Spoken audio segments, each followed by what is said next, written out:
All right. Well, our next question sent to CornyDriveThru@gmail.com from Ryan in Fredericton, New Brunswick, Canada. My question this week is, why does everyone mock Bruce Prichard for being a Vince McMahon ass kisser due to his long tenures there? It seems that is what Brother Brucey is best known for. But why isn't Pat Patterson considered the same? The joke was Bruce and Pat, that they became the same person at times, apparently. In fact, I think Pat spent more years working for Vince than even Bruce has. And what about Gerald Briscoe, or even Sergeant Slaughter?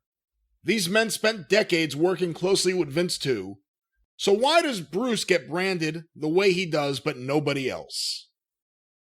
Well, that one, Bruce and Pat, that was the thing that Bruce actually used to say. He was like, there is always Bruce and Pat, like we're one person, and there was, because at one period of time, Pat was the booker, Bruce was obviously on the team, and they worked closely together because they were the guys that put the shit that Vince wanted on paper. So Bruce and Pat became a single entity. Pat Patterson is one of the nicest, friendliest people to anybody that you've ever met, and never met a stranger. But he at the same time, he's never an ass kisser. He would tell Vince what he thought, and especially he just because he didn't do it in front of a lot of the boys. Because that's not good. You're supposed to present the united front in front of the boys, so it's not like Vince and Pat are going to have arguments in front of the guys. But everybody respected Pat because he was a tremendous worker and an incredible finish guy, and had that fucking Roy Shire, Eddie Graham, the background from working with all those people for so long. And nobody's going to call Pat an ass kisser. And mostly everybody the only reason I can think of for not liking Pat Patterson is if you, for some reason, believe that he's the one that kept you from being a multimillionaire in the WWF. Gerald Briscoe, once again, he doesn't have to. He played Vince's ass-kissing stooge, and so did Pat on TV. But Gerald has never been involved in creative. I don't say never been involved. He's never been on the creative team.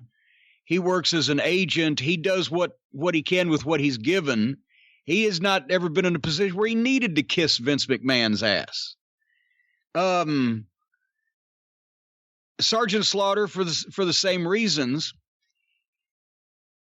I'm not saying I've ever seen Bruce actually pucker up and join the Kiss My Ass Club, but even when Bruce disagrees with what Vince said, he does it in such an inoffensive way that I almost feel like he's agreeing with him anyway. And I mean, let's face it, Bruce was not the worker Pat Patterson was, nor did study under Roy Shire. He knows how to book WWF style. And that's good because that's where he's worked. He saw real professional wrestling done properly growing up as a child in Houston. But for whatever reason, instead of recognizing that, I guess it's like Bruce never came out and said to me, Corny, I know this is all bullshit we're doing and it's fucking hokey, but it's what he wants and we have to. He'd never just come out and fucking say that. He'd always, defend the Red Rooster gimmick to me or whatever. Corny, times have changed. No, companies change. Not a time. You know how to do this right. We'll do what Vince wants us to do, but I just want you to admit it to me that this is fucking rotten. T.L. Hopper and Freddie Joe Floyd or whatever the fuck. So the point is, nobody knows how good a booker Bruce is or is not because he's never actually been a booker. He's been on the WWF creative team.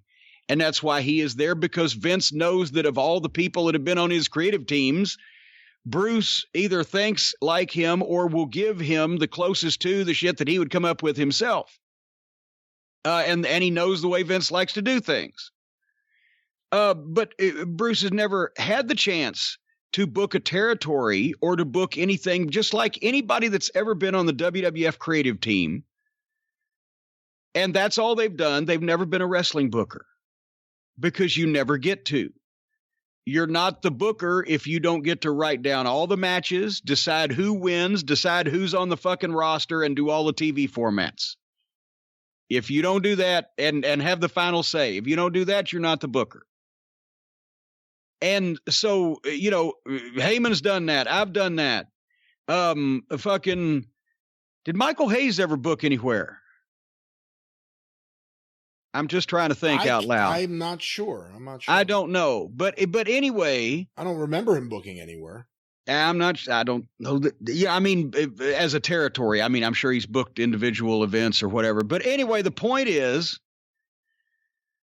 so, Bruce but he's been fired a couple of times too, and he agrees with Vince more than anybody I've ever seen.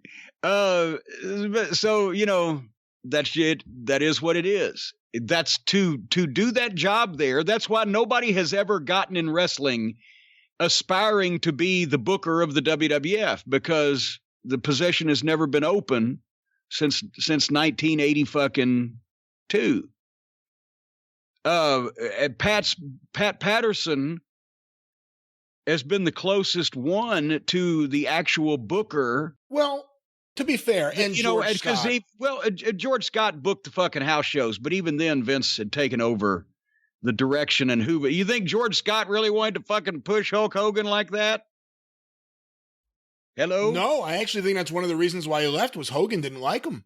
Yes, that's what I'm saying. So you think Vince was letting even George Scott do everything, and Vince loves Pat Patterson much more than he would have ever had a friendship with George Scott. So Pat Patterson is the closest thing that's ever been to the booker of the WWF, and that was in the days of the 80s when they were goddamn. If we said they went public on Steve Austin's back, they survived the fucking war of the 80s on Pat Patterson's back in a lot of cases. Everybody gives Hogan a credit. Pat put a lot of that shit together. Well, how would you compare that relationship, let's say like Vince and Pat, or Vince and George Scott, even though you weren't there, and Vince and other people who have creative ideas? I can't imagine Vince McMahon and George Scott having a conversation for 15 minutes. That's why it's so fucking funny. He lasted a few years there. It's amazing. Well, here's the thing. He had the relationships with the talent that Vince wanted. Think about that. George Scott had been in the wrestling business since the mid 50s.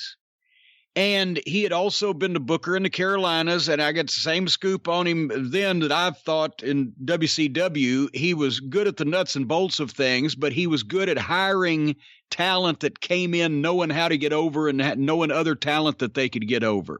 So he would say to Blackjack Mulligan, what do you want to do with fucking Valentine or Flair or Wahoo? He'd say to fucking Wahoo, find me a new young heel. There's this Flair kid in Minnesota. So he got a lot of help, but he knew everybody.